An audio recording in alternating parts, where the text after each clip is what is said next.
हो सकता है आप मेरी वीडियोस नहीं देख पा रहे हों। इसकी वजह मेरी वीडियोस पर लगने वाला बैन है। इस सूरत में आप या तो वीपीएन इस्तेमाल कर सकते हैं या फिर अपना कंट्री चेंज करके कोई भी और कंट्री कर दें, तो आपको मेरा चैनल पेज और मेरी तमाम वीडियोस दिखाई देने लगेंगी।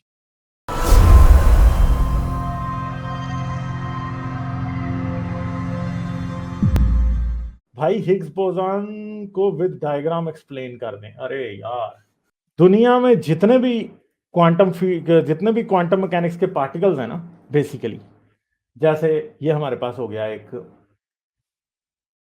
ये एक इलेक्ट्रॉन हो गया, ठीक है, और ये एक प्रोटॉन हो गया।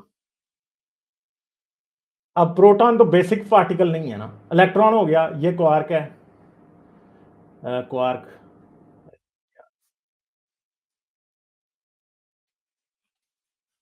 ये क्वार्क हो गया, ठीक है। फिर इधर ग्लूऑन हो गया, ठीक है, इस तरह और जो भी हैं सारे के सारे, पॉजिट्रॉन हो गया, ये सब के सब जो हैं, इसके पॉजिट्रॉन के ऊपर ये पॉजिटिव फील्ड होगी, ठीक है। इन सब का कोई ना कोई मास है, ठीक है, कि इनके अंदर इतना मैटर है, सही है।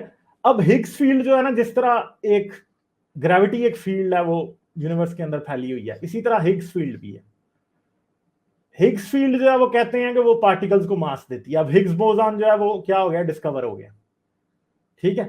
अब इधर ये फोटॉन है, ठीक है, ये फोटॉन है, सही है, ये पॉजिटिव से उसे लिखते हैं ना, फोटॉन है। अब फोटॉन जब हिग्स फील्ड से गुजरता है ना, यहां से यूं जा रहा है, तो इसको इसको कोई रेजिस्टेंस नहीं मिलता हिग्स फील्ड के अंदर, ठीक है। मगर इधर ये इलेक्ट्रॉन जब गुजरेगा ना हिग्स फील्ड से, तो उसको रेजिस्टेंस मिलेगा,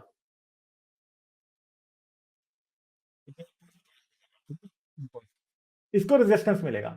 अब क्योंकि हिग्स फील्ड के अंदर से जब फोटॉन गुजरता है तो उसे कोई रेजिस्टेंस फील्ड नहीं होता, तो इसलिए वो लाइट की स्पीड पर गुजर जाता है। अब लाइट की स्पीड जो है वो आइंस्टाइन कहता है कि एब्सोल्यूट कॉस्मिक स्पीड लिमिट है, कि कोई भी पार्टिकल यूनिवर्स के अंदर लाइट की स्पीड से तेज मूव नहीं कर सकता, ठीक है।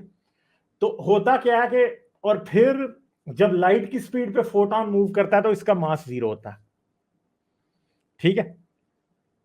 अब आप जब भी किसी अब पॉजिट्रॉन या इलेक्ट्रॉन जब गुजरेगा हिग्स फील्ड में से, तो इसे एक खास रेजिस्टेंस मिलता है। वो जो रेजिस्टेंस है बेसिकली वो ये डिटरमिन करता है कि इलेक्ट्रॉन का वेट क्या, का मास क्या होगा। तो बेसिकली हिग्स फील्ड जो है वो इलेक्ट्रॉन को मास देती है।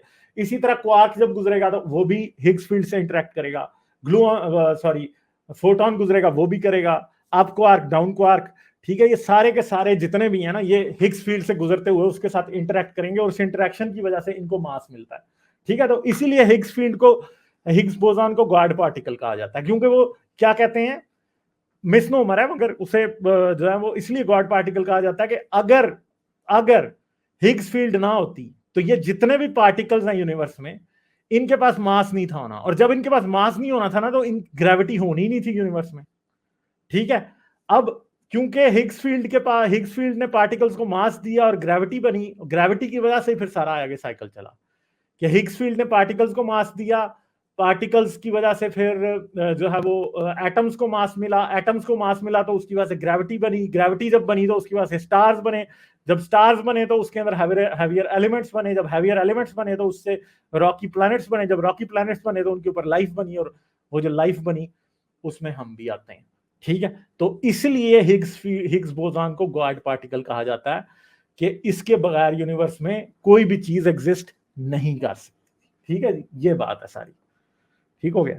लाइक, शेयर और सब्सक्राइब करना मत भूलें। इसके साथ साथ आप मेरे चैनल को पेट्रियन पर सपोर्ट कर सकते हैं। पेट्रियन का लिंक वीडियो की डिस्क्रिप्शन में है।